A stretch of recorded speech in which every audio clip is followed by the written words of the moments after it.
Welcome to the F1Stop show. I'm your host, Sam Oney, and this is episode 31. With me, I have two special guests in Wes Spearman and Henry Buxton. Lads, how are you this evening? All good. Good to be Yeah, back pretty good, again. thanks. All I'm right, like a welcome blooming back. London bus, aren't I? Don't go for ages and We I do two in a wait, row. yeah, wait a whole season or most of the season, then yeah, come along twice in 3 weeks. Yeah. Well, why not? Why not? Well, Always good to be here. lads, we're almost at the end. We just had the United States Grand Prix, and might I say, Mercedes were this close, would you say, to their first win of the season, but it it was just taken away from them, just like that. Poof. Now, as you know, Max Verstappen won again, which is not surprising. Which means he has now won 13 races in a season, equaling the great Michael Schumacher and Sebastian Vettel. So he's on quite a list of, well, F1 history makers, if you say. So lads, tell me, what were your thoughts on the race? Again, Go on, we don't know, Aaron. do we? Go Yeah. on.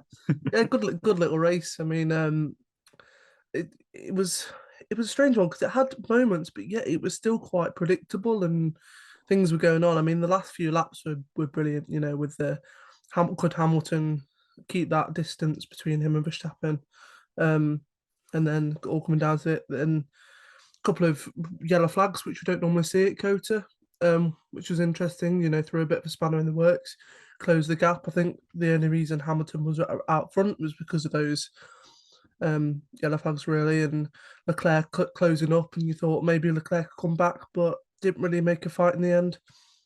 A bit of a conspiracy that a Ferrari engine car crashes out for him to push up the pack. But normally I don't say that about a Ferrari. It's normally Red Bull that are pulling those tricks. But yeah, good little race, enjoyable. Nothing majorly of note.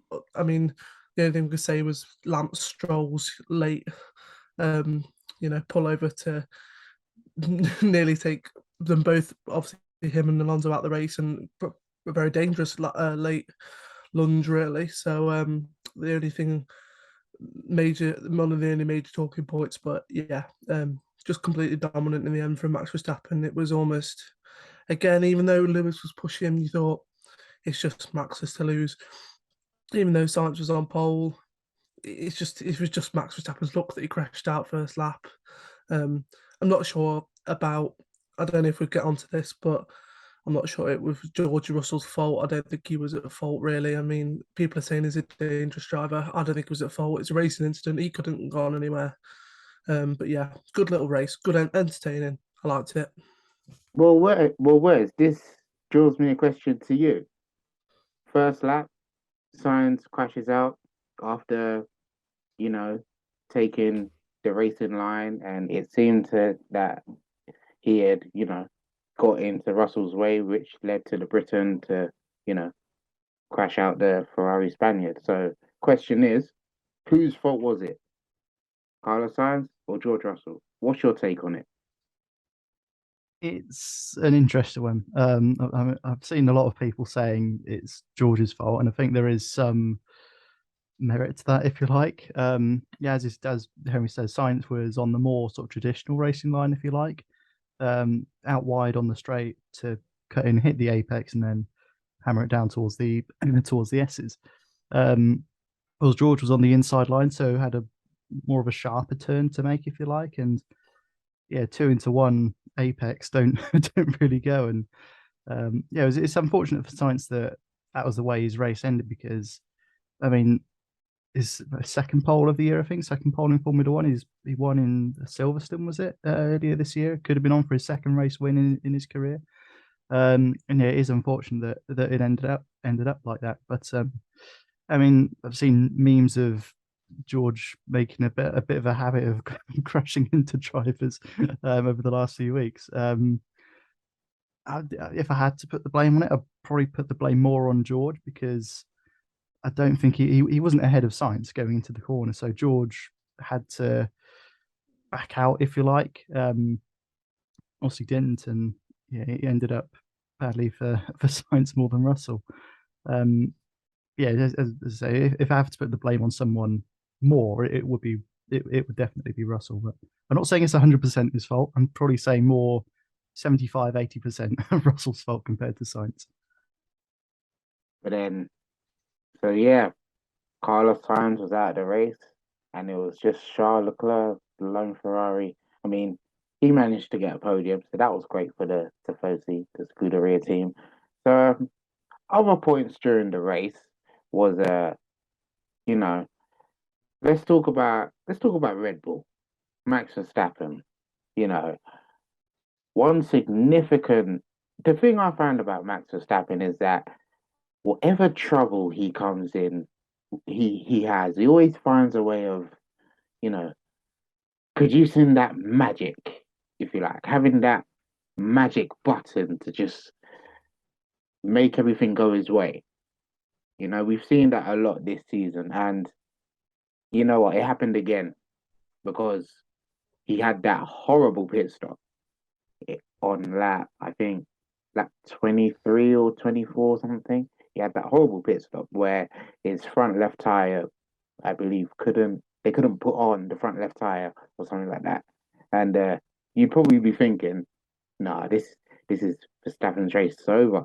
You know, Ferrari, Mercedes, this is your chance. But you know, the It's Dutchman just, always produces. yeah, it's just a sensational car, isn't it? The Red Bull. It's just even the Ferraris. I mean, were tipped to be the fastest, and for the first few races they were, and it's just been disproven with the reliability. And I know we're talking about the pit stop was, but that's not a car fault. That was a pit stop fault. But it's just a brilliant car, and it's matched with an equally pretty decent driver. I mean, I don't think he's the best driver on the grid, but he is up there. He's top five, maybe top three even. Um, but it's just the synergy between Red Bull and Max Verstappen. It's just incredible. And I think the only reason the last bit of the race was entertaining was because of that pit stop. I mean, if that went to plan, 2 point whatever seconds, Max would have been ahead for like the last 20, 25 laps, and it just would have been a race where we thought, oh, that was a bit rubbish. Max Verstappen's won again, and so yeah, fair play to him, and it isn't rubbish because I mean, it's not rubbish, but it is getting a bit predictable. I know for years we've been going, oh, Lewis Hamilton or whatever, but it does get to a point where we think, come on, we want it to be a little bit closer. Like even if it's Perez and Verstappen, fighting it out, at least that's something. I know Red Bull will be guaranteed the constructors, as was Mercedes when it was Bottas and Hamilton and Nico and Hamilton, and just something. We just want more battles. I think next season, I think Ferrari have to up the game with reliability, and then we could get every other race Leclerc winning or Sainz winning, and then Perez and Verstappen. Um, Hopefully the Mercedes are getting better. The Alpine are getting much better, I think, with the addition of Gasly. So yeah, just the synergy between the two, the driver and the car, you just can't beat it at the moment. It's unbeatable. So, however you saw the race, listening to it, watching it, what was your favorite part? Because there were one or two moments where you thought, "Wow, that's brilliant." Some include, my favorite was towards the end of the race between Sebastian Vettel and Kevin Magnussen. I mean, that last lap, final lap for I think P8 it was. I mean, the way those two are just going at it, you'd be thinking, "Wow, is this Ascar really going to beat Aston Martin?" Did he go for P7 and then he got up to P6 because Alonso got a penalty or something? Yeah, That's that true. So was it, Yeah, it ended up being a Alonso's battle for penalty. P6. yeah, Yeah. yeah, So he got P6 in the end. yeah. So Go on, then, what was your favourite part? but Well, I yeah, think. minus the penalty, I thought that was my favorite part Yeah. because I just thought, wow, all right, Vettel, you're gonna retire, but you're rolling back the years there. You know what I mean? So that Yeah, was my favorite part. Wes, I, what was your favorite? I mean, I did really enjoy that. As you said, I think it was the last couple of laps. You had Vettel going just hell for leather against Magnussen. It was, I think he overtook someone else earlier on. I can't remember who it was. Might have been Ocon. Yeah, just seeing him overtake Magnussen on, I think, turn 19, the second to last corner, around the outside, like he did to whoever it was, just only a few laps before. And yeah, to get an extra few points for Aston Martin on literally the second to last corner of the last lap is pretty special. And yeah, although he's retiring, he's still showing off his skills. I suppose other favourite moments are probably Hamilton and Verstappen going wheel to wheel again. Haven't seen much of that this year. But I suppose I don't know if it's my favourite moment, but I think my biggest moment of the race is Stroll and Alonso's collision down the back straight, because I mean the way Alonso just kept that car going, I mean how he stayed in the race is just incredible. And I suppose the Alpines are apparently built like tanks compared to Aston Martins and other F1 cars. Yeah, he went back. He did a wheelie pretty much, rode along the wall, and then somehow finished. I think finished P6 at the end of the race. And yeah, was handed a 30-second penalty, basically because of the FIA's incompetence. I think really. Because, I mean, if the FIA or stewards had a problem with his car during the race, they could wave him a black and orange flag, call him in for a mandatory pit stop to repair the car so it's safe to race. But they didn't do that, and the FIA handed him a 30-second penalty, which I think is horribly unfair. Because if they've got a problem with the car, they can do something about that during the race. And there was enough time in there. It was only about lap 20-something, 23, 24, so not even halfway into the race. And the FIA could have done something about it, and they didn't. So I think it's horribly unfair for Alonso, but yeah, just the way he kept that car going, and the fact that he so nearly could have crashed out but didn't, and got in the points, and then obviously penalised out the points is just incredible, I think. Henry, what did you enjoy about the I think US Grand Prix? Vettel was winning at one point, wasn't he? He was leading the race. I thought that was brilliant. I mean, the Aston Martins all weekend have just seemed to, the track just seemed to work for them. I mean, Stroll qualifying P5. I know there was penalties, grid penalties, but still amazing for a car that really isn't challenging much this season, and it's awful compared to what it was a couple of seasons ago. I think it's just brilliant, and I don't know if just the way that the track is, it just the setup that Aston Martin just works. But yeah, brilliant. I mean, Stroll isn't the best of drivers. I've said my things in the past of how I don't think he's brilliant, and I think that his awful late move on Alonso just proves the point there. But to put that Aston Martin on, is it third row, and then Vettel to be leading the race and come out P6 in the end, it's just phenomenal. So yeah, I think if we're going for team of the day, I know driver of the day was Vettel, but team of the day has to be Aston Martin. I mean, it's being overshadowed by the Red Bull getting constructors and Mercedes coming back, but I do think they had a really good race. Obviously Hamilton leading was a brilliant thing to watch. That anxiety of will he catch him, will he not? That was a good little moment. But yeah, I think Aston Martin's performance was my favourite part.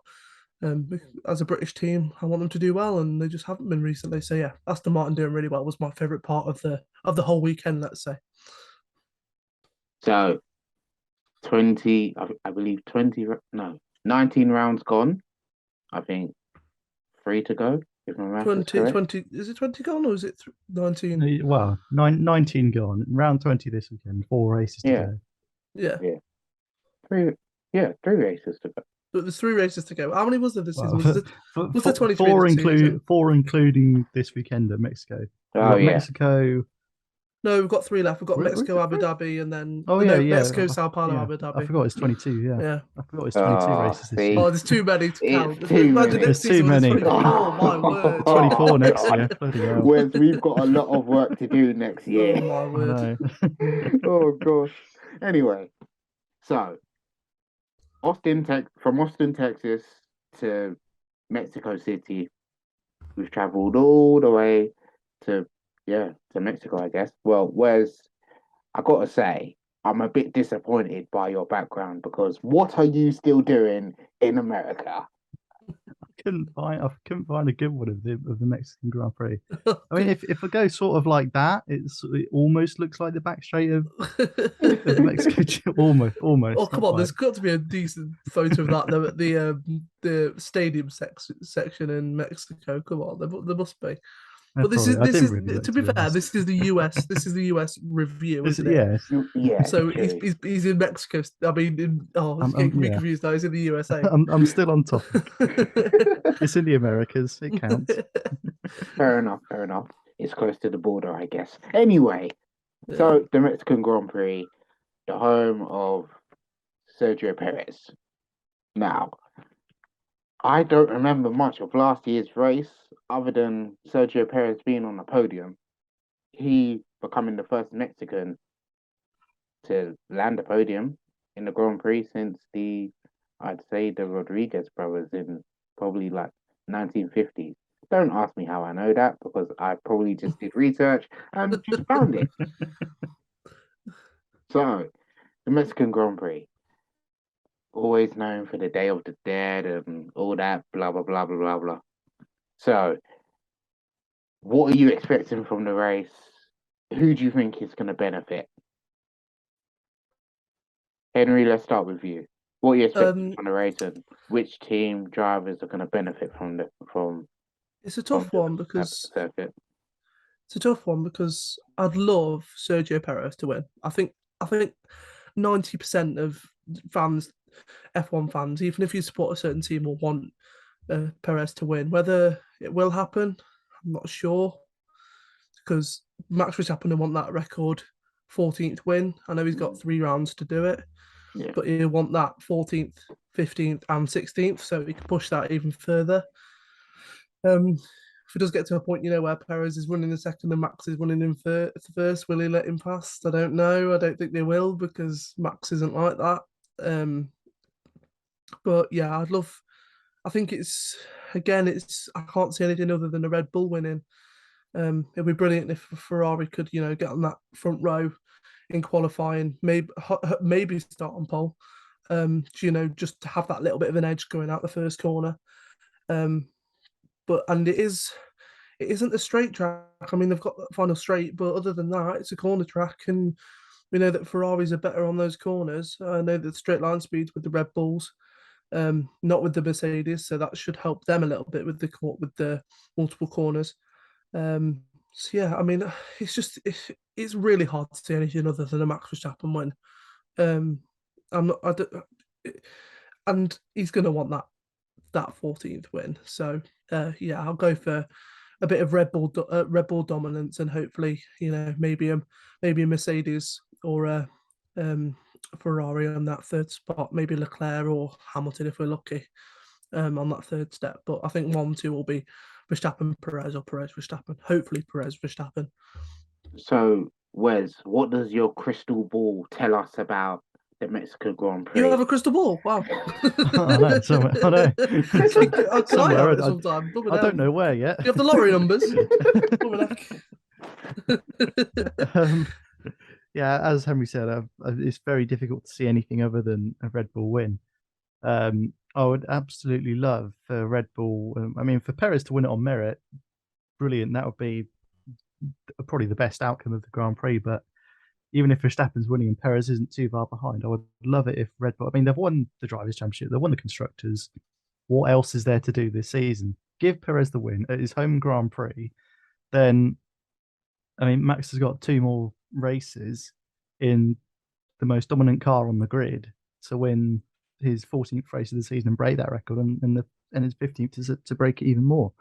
But I saw something earlier on Twitter saying, yeah, but if Perez can win the Mexican Grand Prix, obviously Mexican driver, Mexican Grand Prix, home Grand Prix win.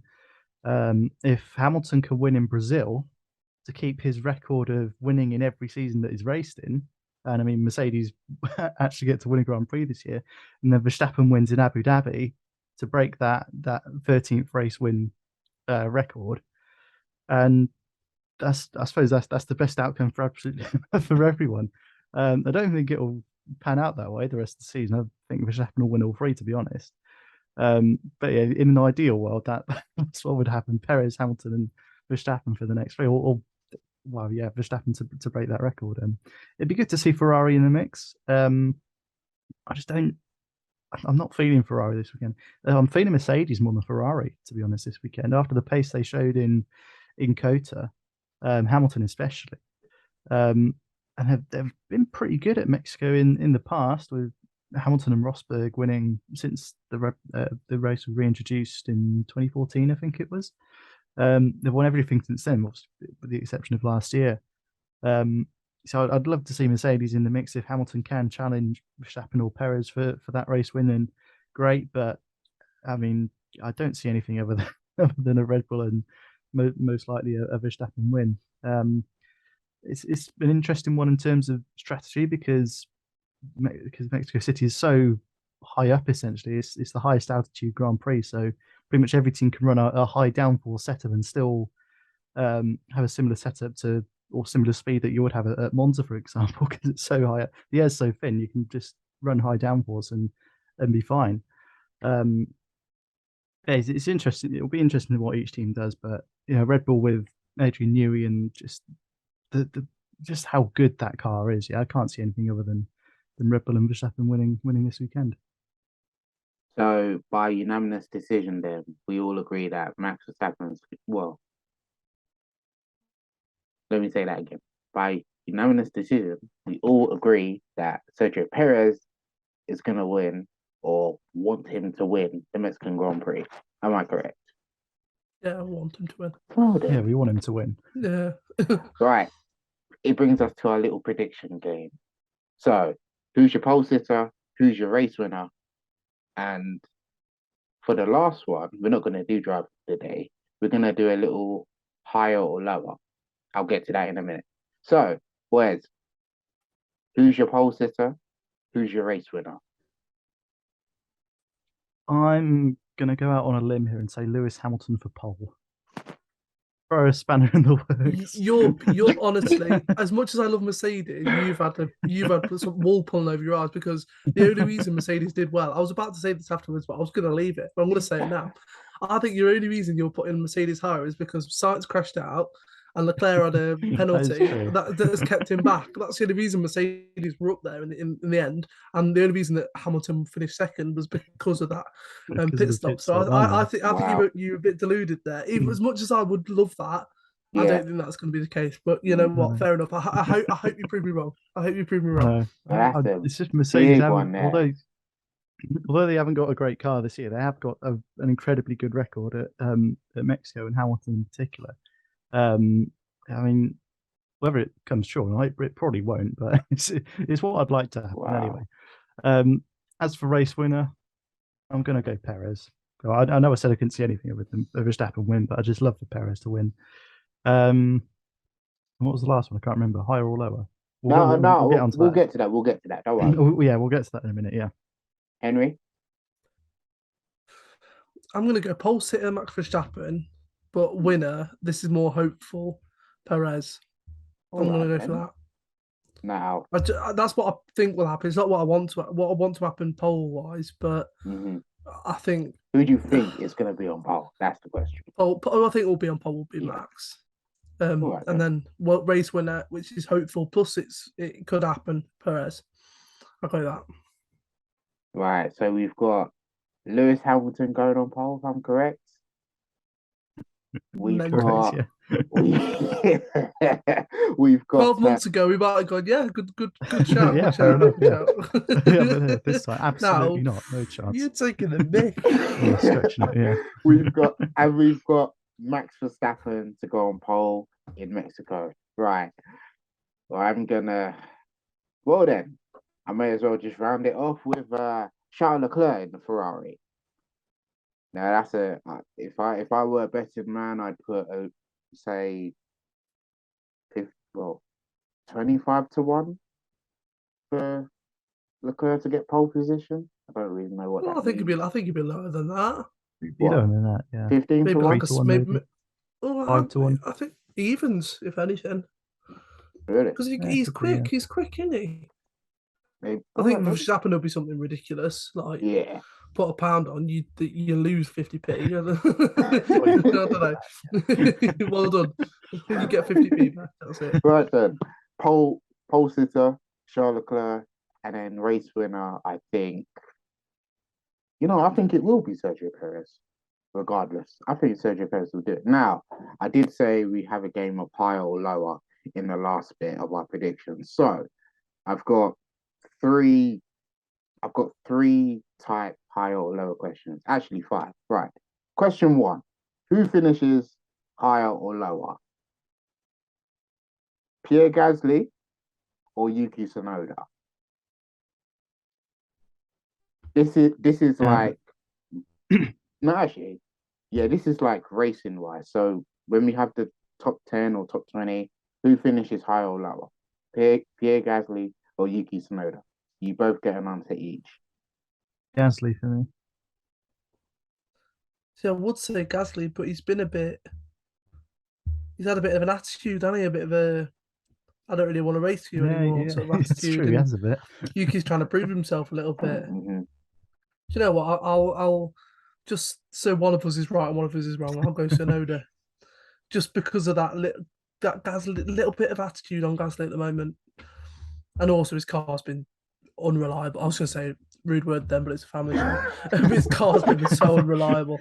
It's been horrendous. It's fine. Yeah, it's unreliable. That's Right. a safe word. I'm just noting to you that this doesn't actually apply to corresponding teammates. It can apply to anybody. Right. Question two: who finishes higher or lower?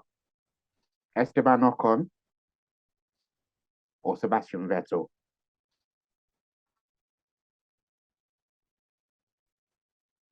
Tricky. Now That's you tricky. now you two weren't as quick as your first answers, which means they're about the same. They're like honestly, if you were literally go right, if they were going to finish in two positions, where would you put them? I'd literally put them like seventh and eighth or eighth and ninth, and I wouldn't know which way round they would be. Which way to put it around? Yeah. I think if it was down to skill, it would be Vettel, but because of how different the cars are, I'm being more inclined to say Ocon. He's actually, I think he's had quite a good season, to be honest, a quietly good season. Helping put Alpine fourth in the constructors. Reliability car wise, I'm going to go for Ocon and Alpine. I'm going to go for Ocon's going to finish higher. Right. Just because the Aston Martin's been inconsistent. Yeah, I'm going to go Ocon as well. Okay. Question three: who finishes higher or lower? Sergio Perez or George Russell? Perez. 100%. Quick very, one, very tick. shocked if George Next finishes one. higher. All right then. Question four: who finishes higher or lower? Guan Yu Zhou or Daniel Ricciardo? That's an interesting one. That is That's so sad that is hard. That is so sad that is a hard prediction. It's horrendous that's a prediction. Wow. That we're struggling with that. That's so bad. Because last season you would have been like, "What even? That's Ricardo, a stupid yeah, question." What even is this? Yeah, I would have had. I'm going to go Zhou.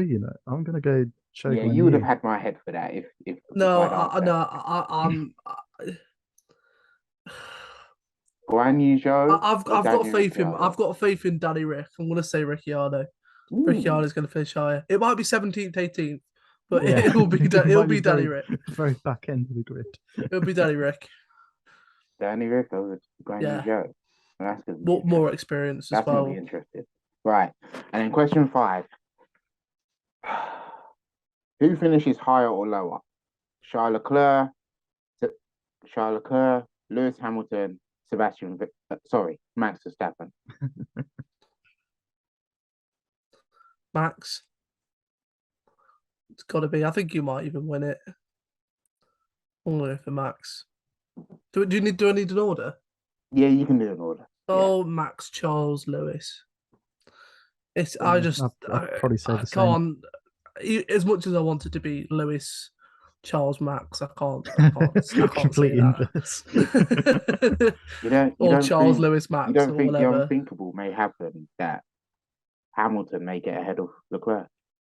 Oh, we could do. That's not unthinkable. That's just genuine. It's a genuine thing that could actually happen. I know that Wes has been a bit deluded, but but that could actually happen. Like, do you know what? I've got faith in Lewis. Go on, I'll go with Max, Lewis, Charles.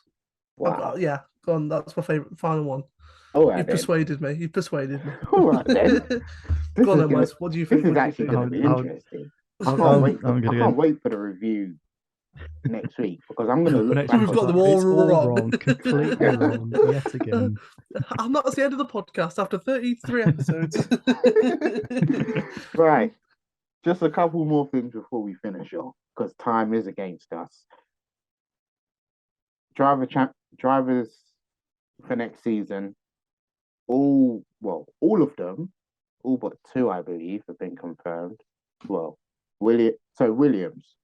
It's been announced that Logan Sargent, Sergeant. Sergeant. Oh, these Americans. Will be racing for Williams next season in 2023 if he can get the required F2 points. And it has to be, he has to have a Subject to horrendous his race or something super if to not get license. it, doesn't he? Yeah. He has to like be I think disqualified or something, doesn't he? So do you know much on it, on how it works? Yeah. So he basically needs to finish in the top six, doesn't he? Of F2. Yeah.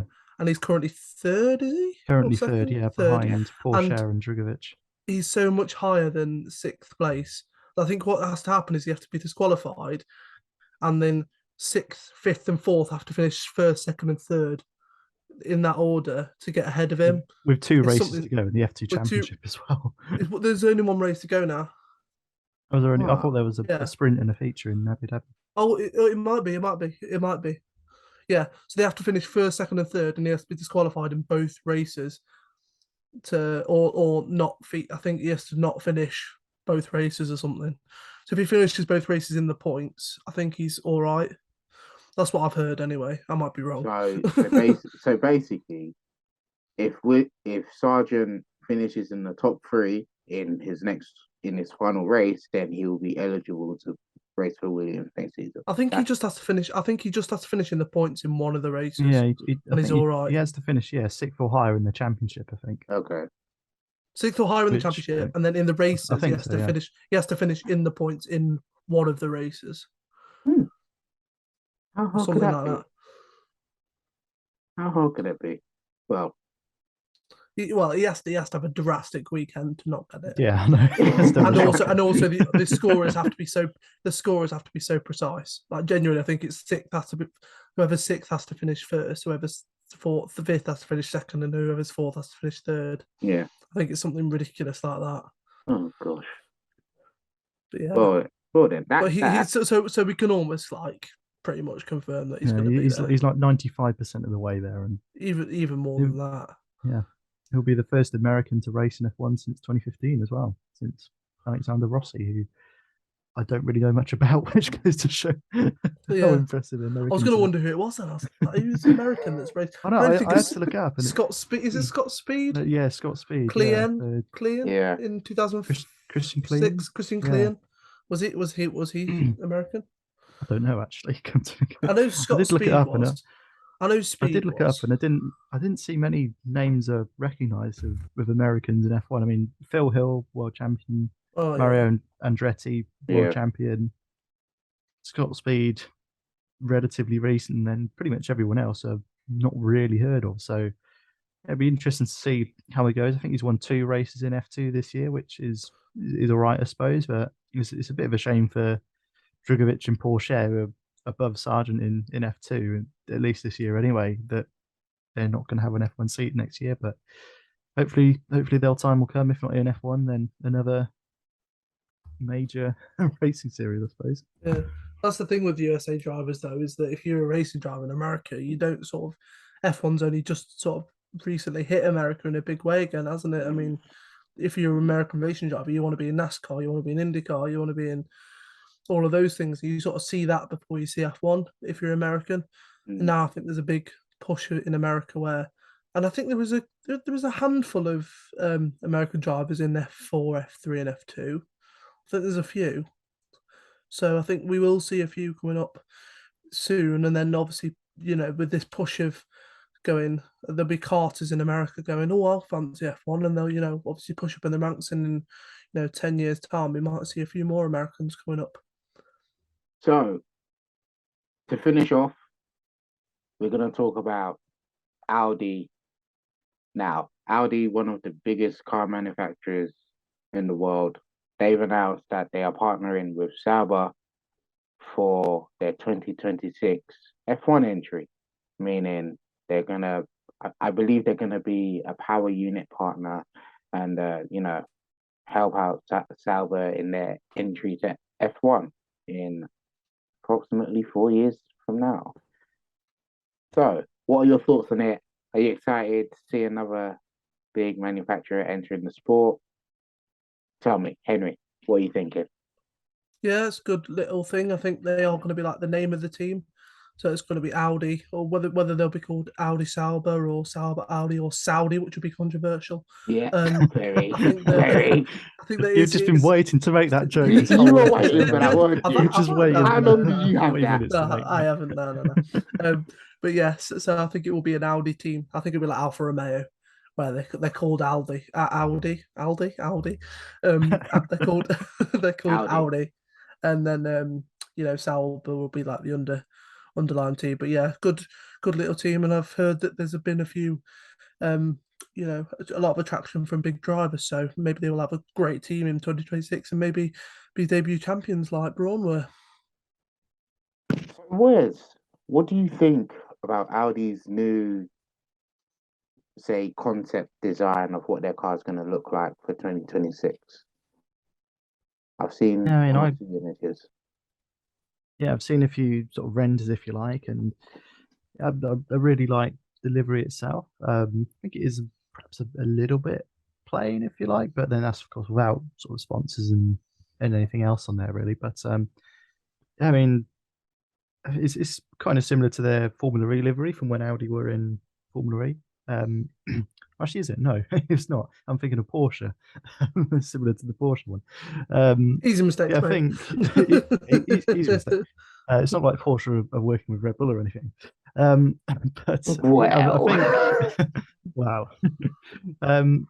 Yeah, I think I've really liked the sound of Audi and F1. I think they've been toying with the idea for a few years. I think I mean, they're a huge success in all in lots of disciplines of motorsport. They've won World Rallying Championship back in the 80s with the Audi Quattro. They've won World Endurance Championship, won Le Mans, won races in Formula E with their team there. And yeah, I don't think they're going to be winning races with Sauber. But yeah, it's going to be interesting to see how the team sort of transitions from Alfa Romeo and Ferrari power into Audi and Audi powertrains and only power units, not powertrains.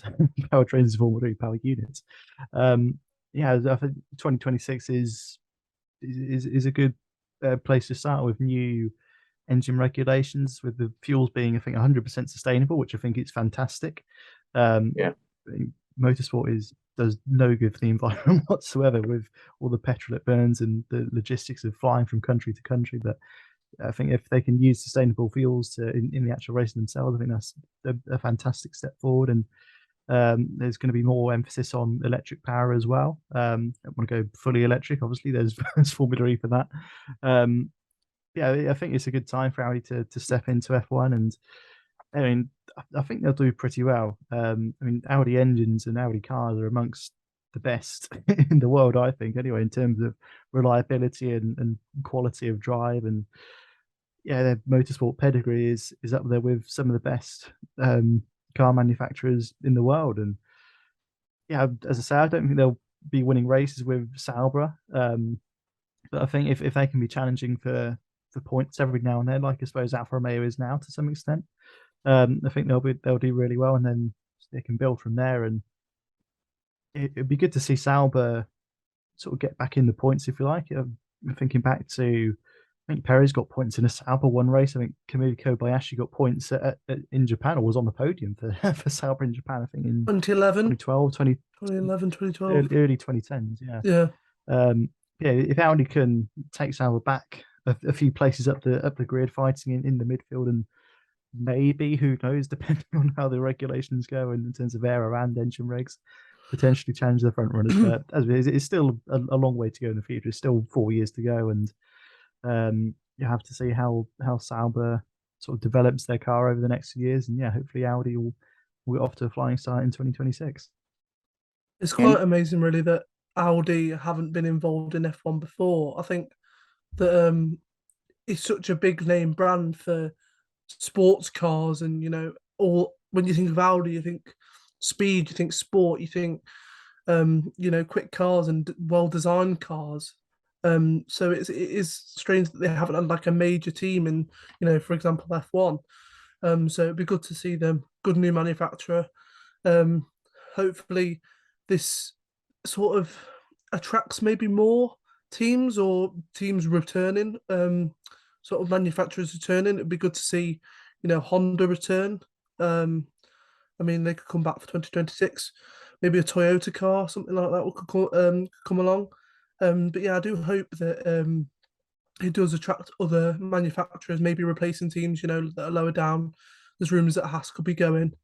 Maybe a good constructor, constructor or a brand could come in for that. But also, we want more cars on the grid. There's easily, you could have a 24 car grid like we have in years past. Two more constructors get added, 24 place grid, and that gives a chance for more drivers to be in the sport. It gives a chance for younger drivers to come up and be in a team, even if they are the back runners like the Williams and the Hasses of this world, that they'll still be able to be in an F1 car. So yeah, I do hope that it pushes more car manufacturers to join the sport as it's getting bigger. 24 car grid, 26 at a push maybe, but I think 24 is a good number. Even 22 would be brilliant.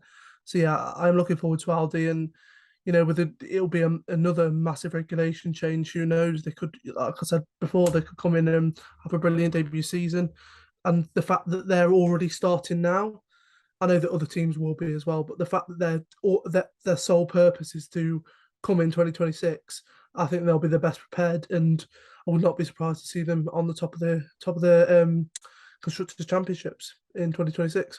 and who knows? We'll be excited to see which names, are pulled out of the hat to see who drives for the new team. Will it be experienced drivers, veterans, or Could be someone we've not even heard of upcoming before. I know rookies? Who knows? it could be someone currently like F2 or F3, and gets like Joe Guan Yu this year gets their debut drive with Sauber, for example. I mean, it could be. Yeah, I've heard Bottas might still be around to race Rowdy, but yeah, of the current grid, there aren't too many who I There think aren't too many.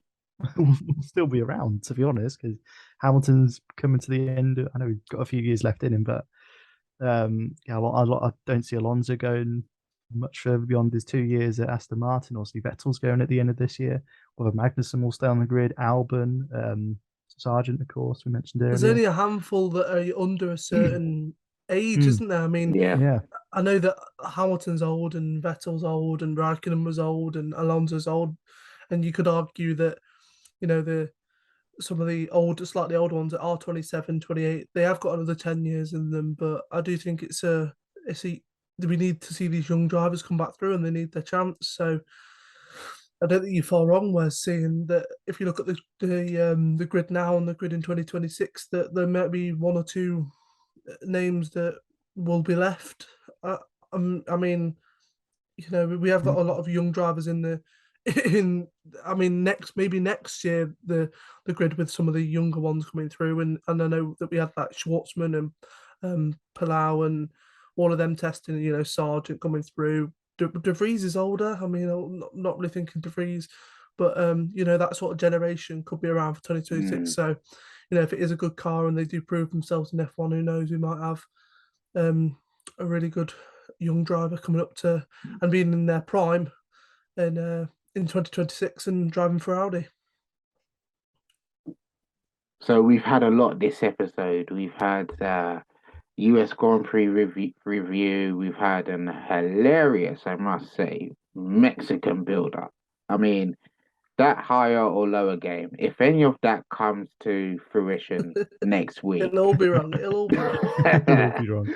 it will all be, well, it will all be wrong. But that Guan Yu Zhou, Danny Rick, that's going to be an eye opener. You know, I'm going to pay attention to that in the race. The Ocon Vettel one was a good shout as well. I mean, Vettel. even though you can't split them at the moment. Yeah. So well, we've come to the end of another episode. Don't forget to follow us on Twitter, Instagram at F1Stop Show on those platforms. Also, you can email us at f1stopshow@gmail.com if you've got any questions, any comments, and we hope you enjoyed it. Well, I want to say a big thank you to Henry Buxton for coming on the show, my regular co-host, presenter, Wes, thank you. And I've been your host, Sam Oney, and this is a goodbye from me. Bye-bye. It's a goodbye from Wes. Bye-bye. And my Sir Henry Buxton. So when did that happen? Hang on a second. I think what he's been in 3 episodes this year. You know what? I'll take an OBE. No, see you soon. And we hope you enjoy the Mexican Grand Prix this weekend. And let's see, can Sergio Perez end up on the top step in his home country? We'll see you soon. Lewis.